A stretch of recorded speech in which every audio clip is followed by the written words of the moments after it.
자, 오늘은 마지막 장 31장 1절로 9절까지 보겠습니다. 자, 같이 읽습니다. 시작. 르무엘 왕의 잠언 곧 그의 어머니가 그에게 교훈한 말씀이다. 내 아들아, 내가 무엇을 말할까? 내 태에서 나온 아들아, 내가 무엇을 말할까? 서원을 하고 얻은 아들아, 내가 무엇을 말할까? 여자에게 너의 힘을 쓰지 말아라. 여자는 임금도 망하게 할 수 있으니 여자에게 너의 길을 맡기지 말아라.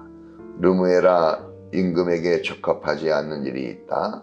포도주를 마시는 것은 임금에게 적합한 일이 아니다. 독주를 좋아하는 것은 통치자들에게 적합한 일이 아니다. 술을 마시면 법을 잊어버리고 억눌린 사람들에게 판결을 불리하게 될까 두렵다. 독한 술은 죽을 사람에게도 주고 포도주는 마음이 아픈 사람에게 주어라. 그가 그것을 마시고 자기의 가난을 잊을 것이고 자기의 고통을 더 이상 기억하지 않을 것이다. 너는 병어리처럼 할 말을 못하는 사람과 더불어 고통 속에 있는 사람들의 고통사를 변호하여 입을 열어라. 너는 공의로운 재판을 하고 입을 열어 억눌린 사람과 궁핍한 사람들의 판결을 바르게 하여라. 아멘.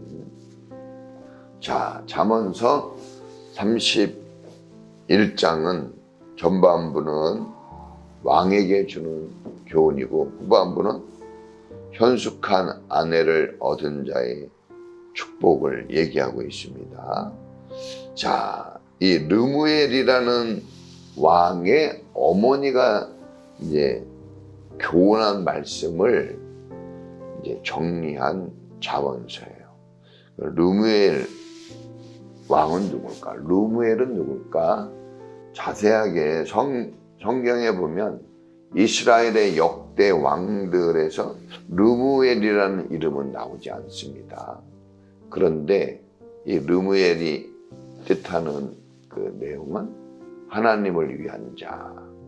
자, 오늘 성경에 나와 있는 것처럼 엄마가 서원하여 기도로 얻은 아들, 그런 의미가 있습니다. 르무엘은 학자들은 누굴까 했을 때 솔로몬, 하나님을 위하는 자, 솔로몬이라고 얘기하기도 하는데 이 성경에는 알려주고 있지는 않아요.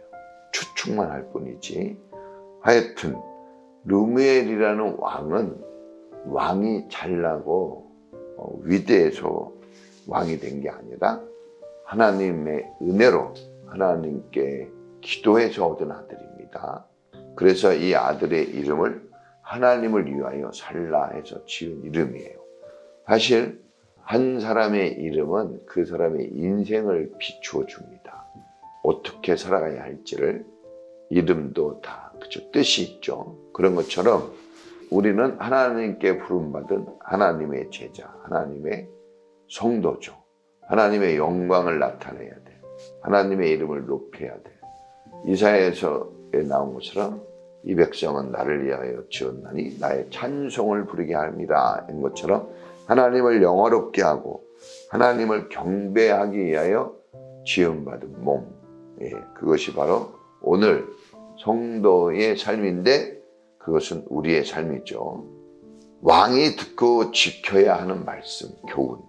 왕도 이 세상에 어떤 사람이든지 다 하나님의 말씀을 들어야 될 의무가 있어요. 왜냐하면 하나님의 말씀은 진리입니다. 예수님이 말씀합니다. 주의 아버지의 말씀은 진리입니다. 진리로 저희를 거룩하게 하옵소서 그랬습니다. 진리만이 사람을 새롭게 할 수 있고 생명 있는 삶을 살 수 있게 해주고 변화시켜 줄 수 있는 능력이 있습니다. 자, 우리가 어떤 방법, 어떤 조건을 내걸어도 사람을 변화시키는 것은 어려워요. 불가능합니다. 진리만이 심령 골수를 찔러 쪼개어 들어가는 그런 힘이 있는 말씀, 진리. 우리의 마음과 생각과 뜻까지 알아내고 그것을 올바르게 이끌어내는 능력, 그건 하나님의 말씀에만 있죠. 잠언서 31장의 왕에게 주는 교훈인데 하나님의 말씀은 왕조차도 들어야 될 말씀이다 하는 걸 깨달을 수 있습니다. 자, 우리가 좀 여기서 좀 깨달아야 될 것은 부모님의 가르침을 받아야 된다 하는 거죠. 내 아들아 들으라 그랬죠. 교훈한 말씀이에요. 누구든지 사람은 교훈을 받아야 됩니다. 특별히 인생의 가장 중요한 교사는 부모예요. 부모는 인생 제1교사. 부모에게서 배우는 것에 의해서 인생이 흥망성쇠가 있다고 봅니다. 그 어린 시절, 백직장과 같은 그 어린 시절에 다 그려진 그림대로 인생이 갑니다. 어머니의 교훈, 아버지의 넓고 큰 인자한 사랑을 잘 받고 자라면 인격이 성숙해지고 삶이 아름다워집니다. 자, 왕은 절대 권력자예요. 강력한 힘이 있습니다. 누가 왕에게 감히 얘기할 수 있겠습니까? 그러나 그 왕도 훈계를 들어야 합니다. 솔로몬조차도 하나님의 말씀을 들어야 돼요. 이 세상에 완벽한 사람은 없어요. 완전한 사람은 없습니다. 오직 완전한 자는 하나님뿐이 없어요. 다 약점과 허물이 있습니다. 그래서 부모는 이 약점과 허물이 많은 한 이 어린 인생을 품에 안고 잘 길러내야 돼요.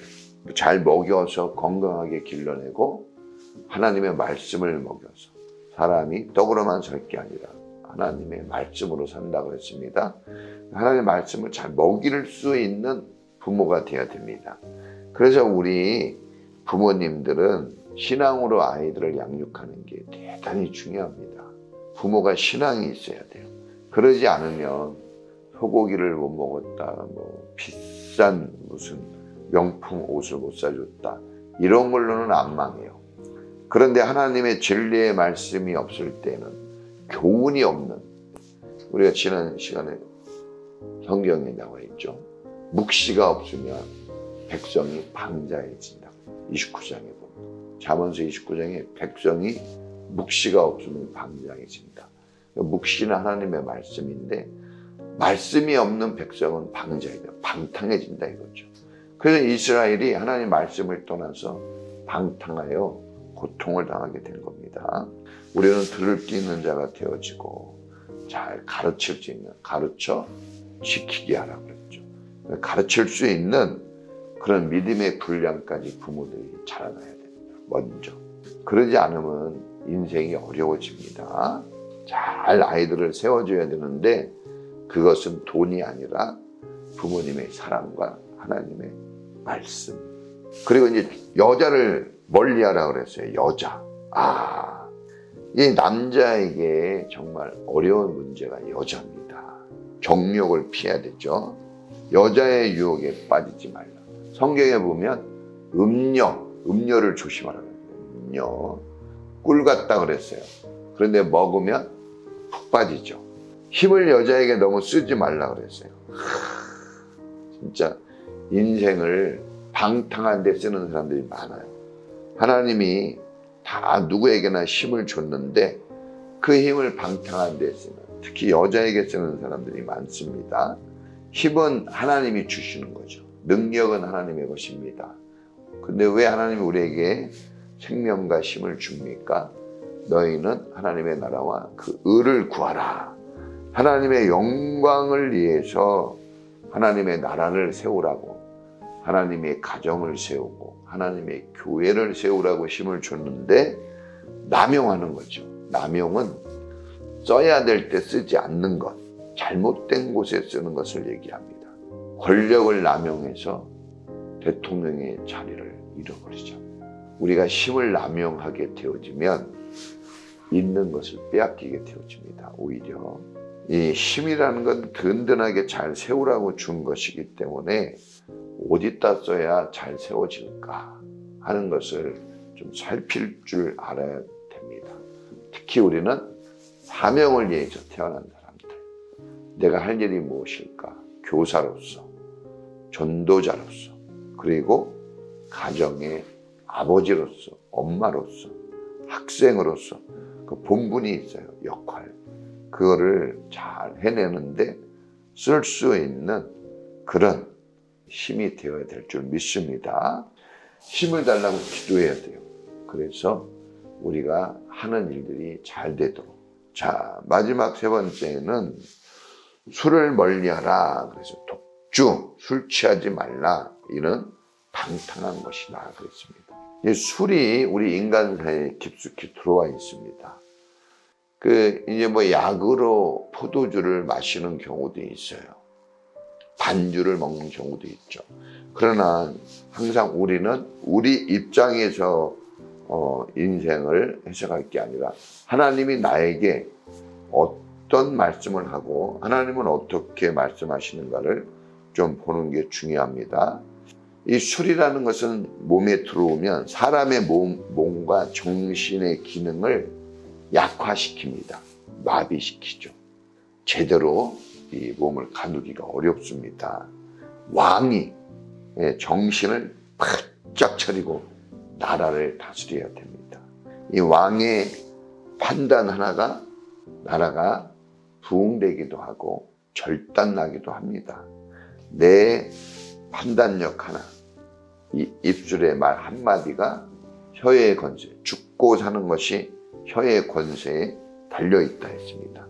그런데 이 기능이 약해지고 마비가 돼요. 그러면 정상적인 생활을 하기 어렵습니다. 그리고 술은 결국 사람을 비틀거리고 넘어지게 하니까 여자와 술과 여자는 남자를 타락시키는 핵심 요소입니다.